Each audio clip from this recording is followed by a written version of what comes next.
Kalian tahu gambar ini nggak? Terus gambar ini tahu nggak? Kalau gambar ini. Nah, terus kegunaannya pada tahu nggak nih? Kalau mau tahu, tonton videonya sampai habis.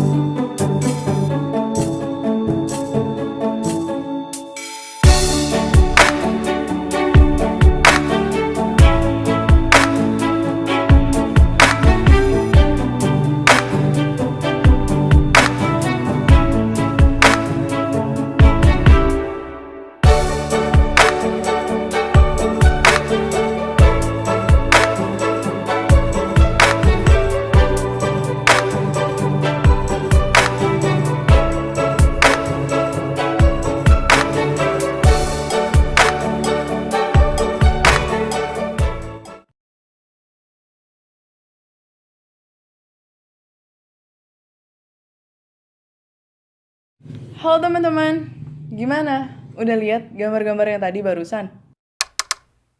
Gambar-gambar tadi merupakan beberapa contoh dari alat yang bakal kita bahas pada RBL kesempatan kali ini oleh kelompok kami, yaitu kelompok 2. Nah, jadi alat tadi itu apa sih sebenarnya namanya?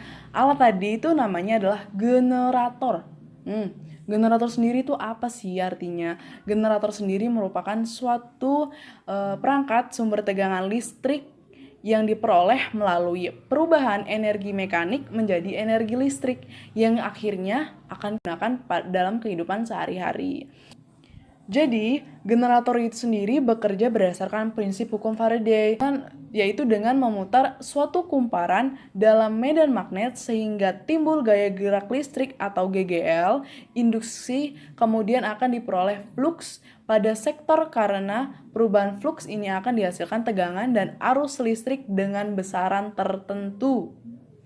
Nah, pada dasarnya gaya gerak listrik didapatkan dari memanfaatkan perubahan magnet. Nah, sumber untuk mendapatkan energi kinetik tersebut bisa berasal dari kincir angin yang dimanfaatkan oleh hembusan angin. Terus ada juga kincir air, ya pasti menggunakan air dong. Dan juga itu sumber tegangan panas matahari. Sebelum kita bahas lebih lanjut tentang generator listrik ini, kalian udah pada tahu belum sih bagaimana sejarah generator listrik tersebut? Jadi, pada tahun 1831 sampai 1832, ada seorang ilmuwan yang berasal dari Inggris. Namanya Michael Faraday.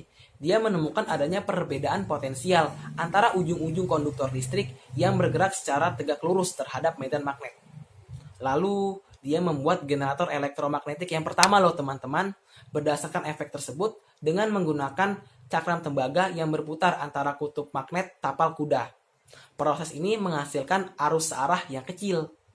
Desain alat yang diberi julukan cakram Faraday ini sayangnya tidak efisien teman-teman. Hal ini dikarenakan oleh aliran arus listrik yang bergerak secara berlawanan di bagian cakram tidak terkena pengaruh daripada medan magnet. Nah, oleh karena tidak efisiennya generator elektromagnetik yang pertama ini, kemudian dikembangkanlah generator homopolar untuk menyelesaikan permasalahan daripada generator elektromagnetik yang pertama tadi, dengan menggunakan sejumlah magnet yang disusun mengelilingi tepi cakram untuk mempertahankan efek medan magnet yang stabil. Akan tetapi sayangnya teman-teman, generator homopolar ini masih memiliki kekurangan, yaitu tegangan listrik yang dihasilkan oleh generator homopolar ini sangat kecil. Hal ini dikarenakan oleh jalur arus tunggal yang melalui flux magnetik. Akan tetapi, meskipun demikian, sudah banyak loh ilmuwan yang mengembangkan generator ini secara massal dengan berbagai bentuk serta sumber energi geraknya, mulai dari energi angin, energi aliran air, sampai dengan energi panas matahari. Tadi kan di awal sudah jelaskan tuh ada 3 macam proses generator mendapatkan sumber energi geraknya. Nah di sini saya akan menjelaskan bagaimana cara generator untuk mendapatkan sumber energinya dari tenaga angin. Jadi Tenaga angin ini digunakan dalam ladang angin dengan jumlah yang cukup besar. Lalu, tenaga angin ini memutar sudut turbin yang dimana diteruskan untuk memutar rotor generator pada bagian belakang turbin. Generator ini akan mengubah energi gerak menjadi energi listrik sesuai teori induksi elektromagnetik, yaitu poros pada generator dipasang dengan suatu material ferromagnetik permanen, yang dimana pada poros tersebut terdapat stator yang bentuknya suatu kumparan-kumparan kawat yang membentuk loop. Lalu, pada saat poros berputar, maka akan terjadi perubahan flux pada stator yang dimana akan menghasilkan tegangan dan arus dalam besaran tertentu. Selanjutnya, tegangan dan arus ini akan disalurkan melalui kabel-kabel listrik yang kemudian akan digunakan oleh masyarakat. Sumber gerak pada generator juga dapat dihasilkan daripada gerak aliran air loh. Nah, jadi pembangkit listrik tenaga air atau yang biasa kita singkat dengan PLTA itu adalah pembangkit listrik yang mengandalkan energi potensial dan energi listrik air itu sendiri untuk menghasilkan energi listrik.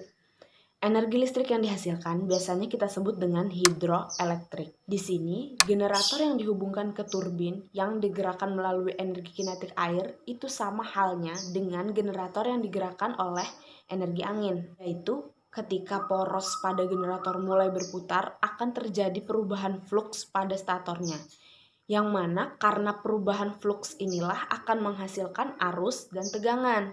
Kemudian arus dan tegangan ini akan disalurkan kepada kabel-kabel jaringan, yang mana kabel-kabel ini yang akan dipakai oleh masyarakat setempat. Namun, secara luas, pembangkit listrik tenaga air ini tidak hanya bersumber pada waduk atau air terjun saja, melainkan juga bisa dengan sumber air lain, contohnya seperti tenaga ombak. Generator termoelektrik atau bisa kita sebut juga dengan seabed generator adalah generator energi listrik yang mengubah panas langsung menjadi energi listrik. Termoelektrik atau generator dengan sumber gerak panas matahari bekerja mengkonversi energi panas menjadi listrik secara langsung dan pastinya menggunakan generator termoelektrik. Untuk menghasilkan energi listrik, material termoelektrik cukup diletakkan sedemikian rupa dalam rangkaian yang menghubungkan dengan sumber panas. Nah, dari rangkaian ini dihasilkan sejumlah listrik yang sesuai dengan bahan yang digunakan. Jadi yang dikatakan oleh Nadia pada awal tadi, bahwasannya generator listrik ini memiliki prinsip dasar ilmu fisika, yaitu hukum induksi elektromagnetik Faraday, di mana hukum ini adalah hukum dasar elektromagnetisme yang memprediksi bagaimana medan magnet berinteraksi dengan rangkaian listrik untuk menghasilkan gaya gerak listrik, dan ini disebut sebagai fenomena induksi elektromagnetis. Dan hukum ini bukan hanya pada generator listrik saja, tapi hukum ini merupakan prinsip dasar dari transformator, solenoid, dan banyak dari tipe-tipe motor listrik. Dan pada saat Faraday menciptakan generator listrik ini, pasti banyak melakukan percobaan-percobaan. Dan percobaan-percobaan ini ia simpulkan menjadi dua pernyataan, di mana dua pernyataan ini yang sering kita sebut sebagai hukum Faraday 1 dan hukum Faraday 2. Di mana hukum Faraday 1 ini berbunyi, setiap perubahan medan magnet pada kumparan akan menyebabkan gaya gerak listrik atau GGL yang diinduksi oleh kumparan tersebut. Dan hukum Faraday kedua berbunyi, tegangan GGL induksi di dalam rangkaian tertutup adalah sebanding dengan kecepatan perubahan flux terhadap magnet. Namun, ada juga yang menggabungkan dua pernyataan ini menjadi satu pernyataan, di mana satu pernyataan ini tertulis, setiap perubahan medan magnet pada kumparan akan menyebabkan gaya gerak listrik atau GGL induksi yang sebanding dengan laju perubahan flux. Nah, induksi elektromagnetik ini dapat kita tulis ke dalam persamaan GGL induksi sama dengan minus jumlah lilitan kumparan dikalikan perubahan flux magnetik per selang waktu.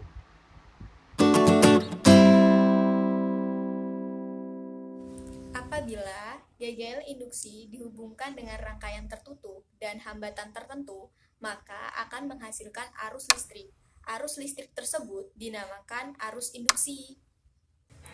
Arus induksi dan gegel induksi hanya ada selama perubahan fluks magnetik terjadi.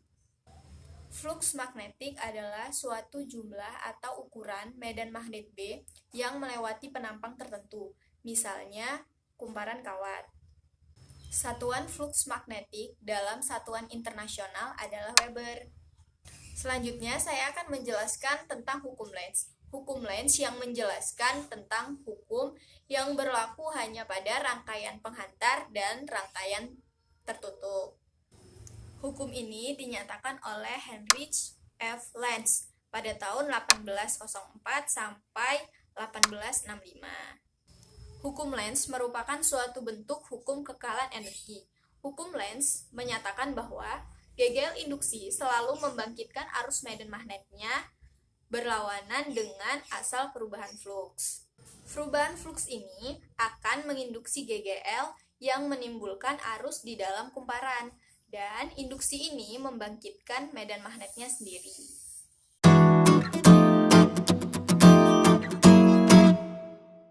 Jadi kesimpulan dari RBL kali ini adalah: pertama, generator tidak bisa menghasilkan energi listrik.